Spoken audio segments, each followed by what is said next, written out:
Say hi to Callie, everybody. You can kind of see her head poking in the background.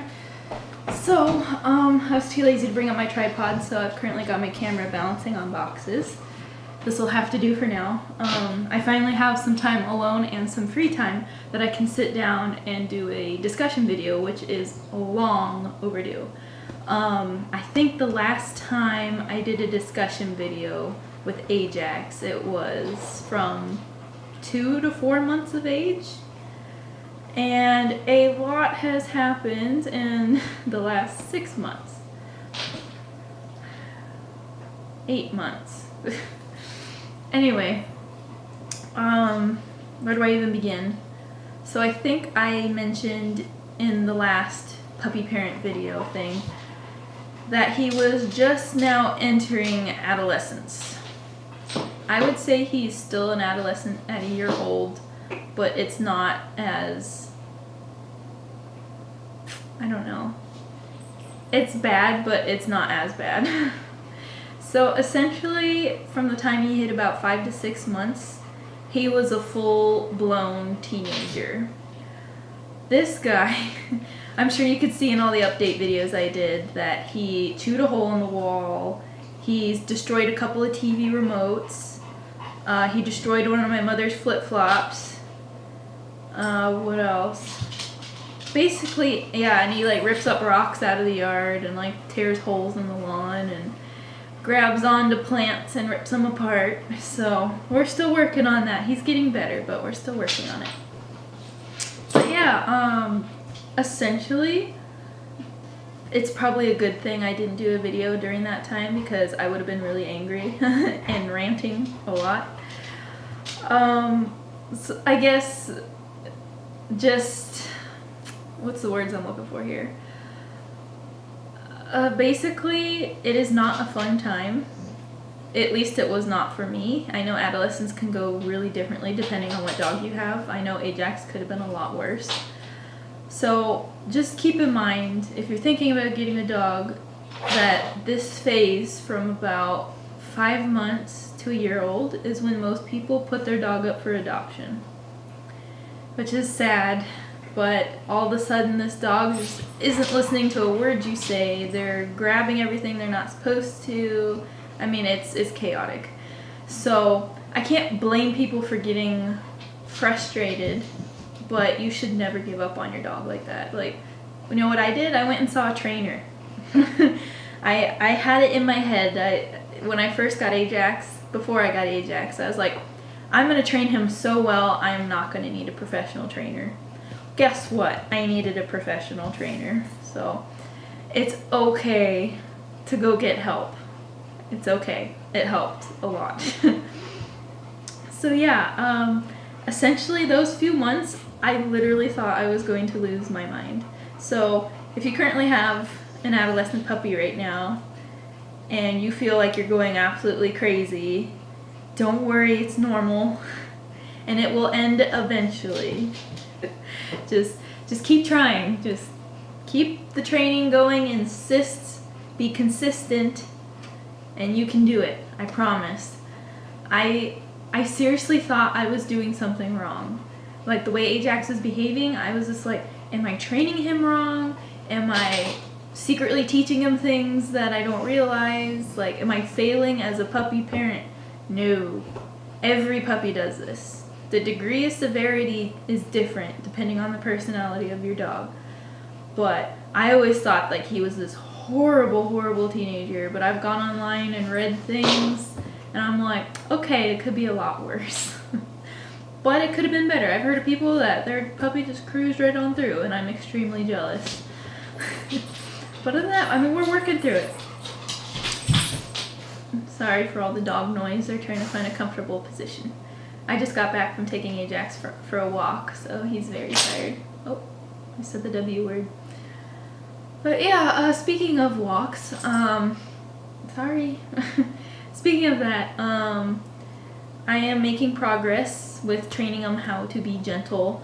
I can't really tell you how to do it because it differs between all the dogs. Like every dog is different, so what might work for Ajax probably won't work for another dog. I started off with a slip collar, and that didn't do anything for me. He still pulled, and it kept falling down to the base of his neck, so it needs to stay up high if it's gonna work. So that didn't work. I tried a gentle leader, which worked, but he absolutely hated it. If I wanted to take him for a walk and I went to get the gentle leader, he would run away and he wouldn't let me put it on. So, and I'd always give him a treat when I did it, so it's not like I was like forcing it on him or anything. So then that's when about this time is when I took him to the trainer, and then he has that electronic collar now, and we practiced walking with him with that, and it works for like indoor practicey kind of stuff, but I just could not get him to do it outside. Like, we practiced walking outside one day, and like he just wasn't doing it. Like, the trainer was kind of surprised that it wasn't working. Like, he's really good at ignoring the little signal it sends. Like, he's just like, nah, I'm not gonna listen, I want to go do something else. So what I started doing last week was every time he pulled, I just stopped, and then he'd sit down, and then we wouldn't move until he was looking at me in the eyes, and then I'd say, okay, let's go. And I try and use the command easy, go easy, which he's kind of learning. He understands it for taking food gently, not jumping up, that kind of thing. So it worked a little bit, but he still kind of pulls. Like, when I say easy and he eases up and then I praise him, then he starts pulling again because he thinks it's a temporary command. I'm still trying to teach him that it's something that I want constantly. But today, I tried his collar, and what I did is I turned it up a little higher. Don't worry, it doesn't hurt him. He doesn't yelp. He's okay. I would never hurt him. But I turned it up a little higher, and every time he put tension, like really hard tension on the leash, I would prompt him with the collar, and then he'd ease back.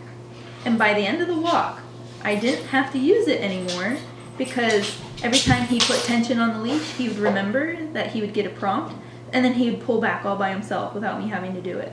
So I think that's the best method for him at this point. I'm going to keep trying and see if it works. But I've literally tried everything. If this doesn't work, I might go to a prong collar, but I'm going to try my best not to do that. They're not inhumane unless you're actually using them to hurt your dog. What's supposed to happen with a prong collar is they're not supposed to be huge and spiky and sharp. Absolutely not. And you don't pull really hard on it. If your dog is pulling and it's not working, don't use it anymore. But what is supposed to happen is it's supposed to go through their fur and touch their skin and put pressure on their neck, and they don't like that. So once they start to pull, it puts pressure on their neck, and then they're supposed to be like, oh, that didn't feel good, I better not pull anymore. That's how it's supposed to work. So if it doesn't work, scrap it. I have not tried it on him yet, and I won't unless this doesn't work. But so far it's working, so we will see. But no, he's made really good progress. The only thing that happens is if something distracting pops up, like another dog walks by, I don't know, just something random that he sees, I need to get his attention back. We're still working on that. But other than that, he's doing pretty dang good. So I'm very happy about that. This is the longest training that I've been doing, is getting him to walk nicely. Okay, what else? I guess I'll touch on potty training again. He had one accident way back. I think I mentioned it in the video. I think he must have been 7 months old when he had that accident. And that just seemed like such an odd, random thing. Like, he has had no accidents since then. So I'm pretty positive he's officially potty trained now, which is nice. He's still in his crate at night. I don't want to get rid of that yet because he is still in a big chewing phase right now. So my room is not puppy proofed because I have the crate in there. It doesn't have to be puppy proofed if he's in his crate. So yeah, I still crate him at night, and he's totally happy in his crate. He does not cry, he does not chew on it. He's totally fine. I put a couple of chew bones in there, he's good to go. He pretty much sleeps the whole night through. So yeah, and then we crate him if we can't watch him still. You can't trust your dog too early. You can do like little baby runs with it, but the fact that they go so back and forth with their behavior at this point, I wouldn't risk it. We're not risking it anymore. He's chewed up enough stuff. So he'll go in his crate if we can't watch him or we're going somewhere. or he goes to doggy daycare. It depends. And yeah, as for the plans for the crate, I plan on keeping him crate trained until he's done with his chewing phase, which could be in a month, it could be in 6 months, or it could be a year from now. But from what I've read, at least for most dogs, by the time they hit 2 years old, that chewing phase should decline steeply. So, I mean, dogs can still like love to chew more than other dogs, but that crazy need to chew on everything they see should be gone by then. So, I'm planning on keeping him in his crate until I am very certain that he's done grabbing things and chewing on them. Let's see, okay, so I mentioned doggy daycare. I want to come back and talk about that. So, doggy daycare. This has turned out to be a very good decision. It has kind of helped him with his socialization. As you know, he was attacked when he was 4 months old, and he's been kind of struggling ever since. So, the first few times I took him to daycare, he was just like terrified. He was like crawling on the floor, his tail was down, he wanted nothing to do with it. But while I was gone and my parents took him to daycare every day, all of a sudden now, if we're going to daycare, he is jumping like crazy, he's crying, he's so excited to go, and he just goes right in. No problems. He's happy. And he's equally as happy when I come pick him up. He nearly pulled me onto the ground yesterday because he took off and I wasn't expecting him to. He wanted to get to the car. He wanted to go home. But as for doggy daycare, I highly vouch for it. It tires him out because he's playing with other dogs all day. And for him, it's very crucial he gets the socialization in. The only thing you need to be careful of is you need to make sure the facility is clean and you can trust the owners. Make sure that they're not doing anything sketchy. I did extensive research into the daycares here, and this daycare was actually recommended by the clients of the dog trainer that I took him to. The only complaints I have had about this doggy daycare is he has come home with a couple of puncture wounds from biting. But I had to sign a waiver at the very beginning before he came to daycare that they are not responsible for bites, which is true. Dogs use their mouths to play, and he's not terrified to go back, which means he's not getting attacked. He's just getting played bit in a way.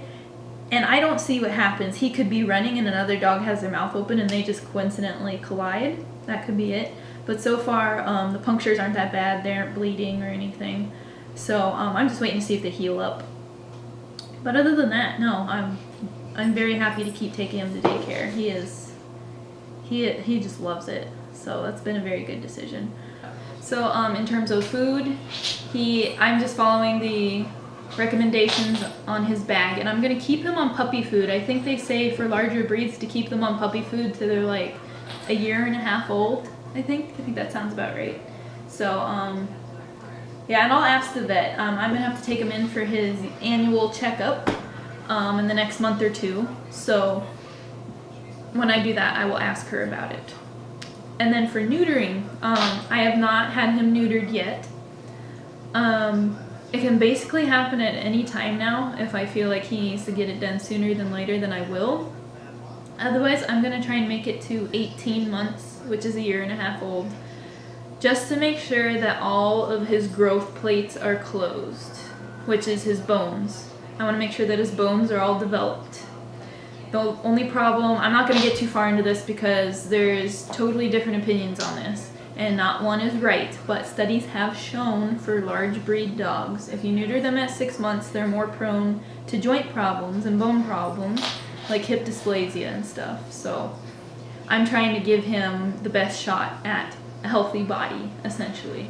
So I am not planning on neutering him for another couple months, probably.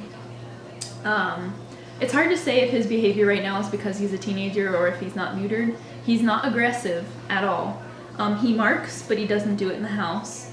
And so far, he has not humped yet. So, but other than that, that's why I'm careful with who he's around. You know, you gotta be very vigilant. Make sure he doesn't get out or anything. The only thing I worry about is roaming behavior. You know, male dogs will, if they're not fixed, they want to go roam and find a female. So, so far I haven't really seen many signs of that. but I definitely, that's one main reason why I do want to get him neutered as well, because they can roam into traffic and it's not good. So yeah, so neutering is in the plan, just not for another couple months. But yeah, other than that, I think that's about it. So I will probably do another update type video where I sit down and talk to you in another couple months, maybe another update on Ajax in a month or so, well, a couple weeks. I might try and just do monthly updates on him at this point. So at the very worst, his next update will come in August after I get him into his yearly checkup. Then I can talk about that. I think we're all done here, so I will see you guys in the next video that I make. Bye!